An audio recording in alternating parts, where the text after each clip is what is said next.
Mandalika disebut sirkuit tercantik di dunia. Keindahan seperti apa yang disimpan Mandalika sehingga begitu dipuja? Jika dibandingkan dengan trek indah lainnya, siapa yang jadi juaranya?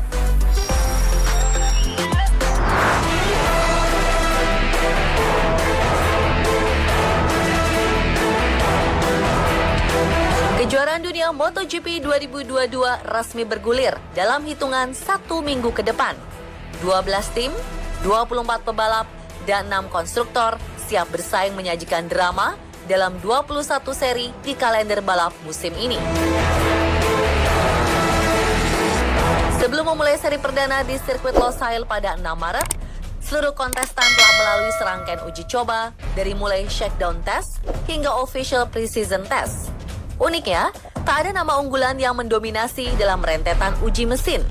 Well, apakah ini menjadi sinyal sengitnya balapan MotoGP 2022?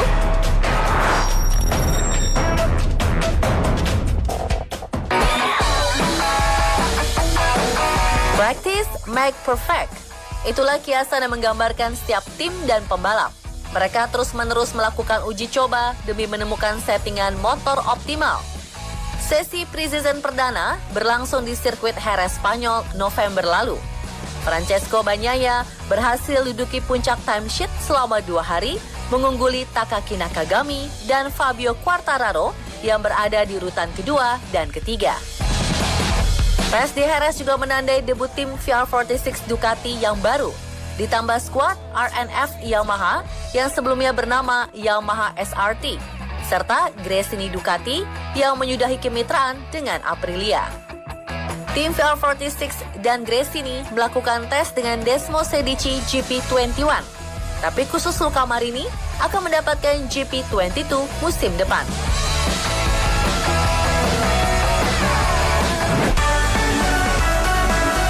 Berlanjut ke sesi Sepang tes pada awal Februari 2022.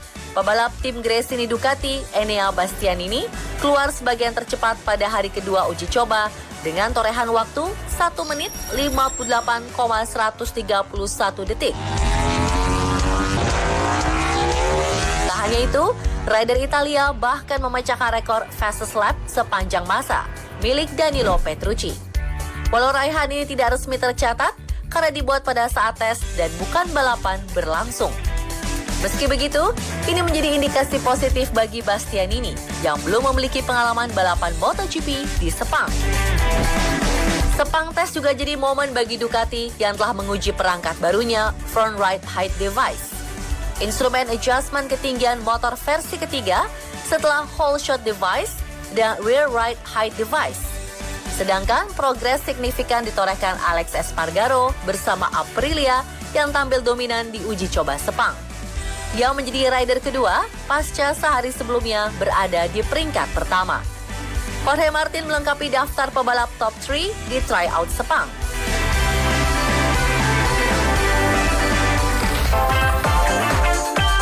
Paling anyar tentu saja tes pramusim di sirkuit Mandalika yang menyita perhatian semua mata pencinta otomotif dunia. Dalam tes yang digelar dari 11 hingga 13 Februari, Pol Espargaro menutup tes pramusim MotoGP 2022 di sirkuit Mandalika dengan mulus. Dalam 3 hari tes, pebalap Repsol Honda 2 kali menjadi yang tercepat di hari pertama dan ketiga.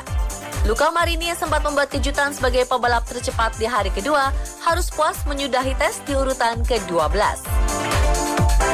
Di hari penutup, Pol membukukan waktu 1 menit 31,06 detik.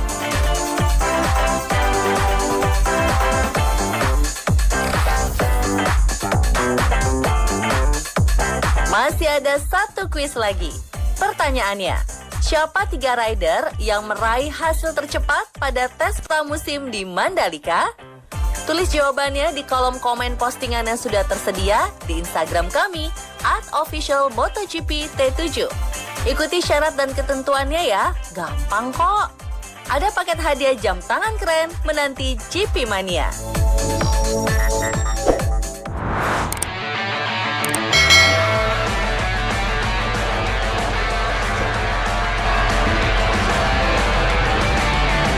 Indonesia patut berbangga dengan Mandalika, sirkuit taraf internasional kelas dunia.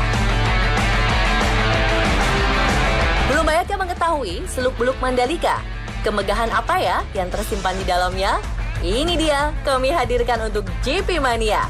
Here we go!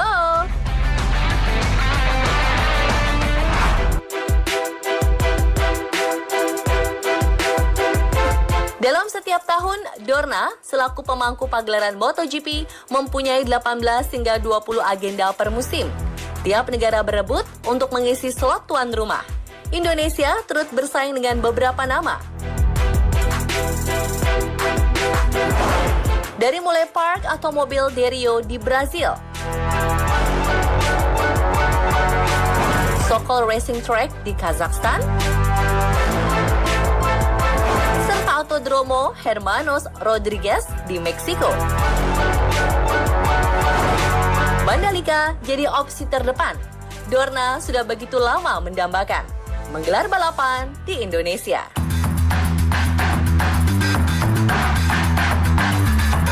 Mandalika International Street Circuit berdiri di atas lahan seluas 1.035 hektar. Pembangunan lintasan ini memakan biaya 1,2 triliun rupiah dengan durasi konstruksi selama 14 bulan.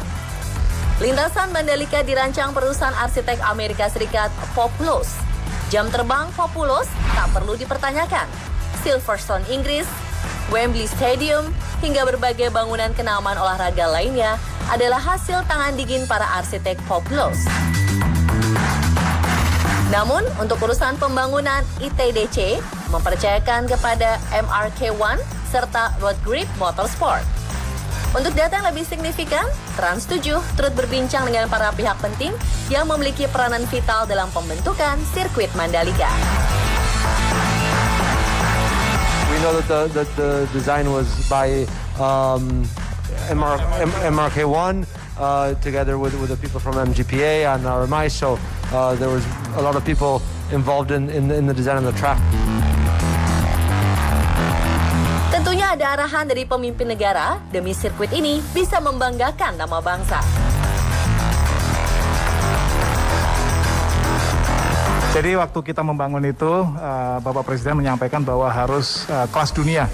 Jadi sudah sering kami sampaikan bahwa teknologinya ini paling terbaru. Tadi Loris also said that it is very safe, on the safest side.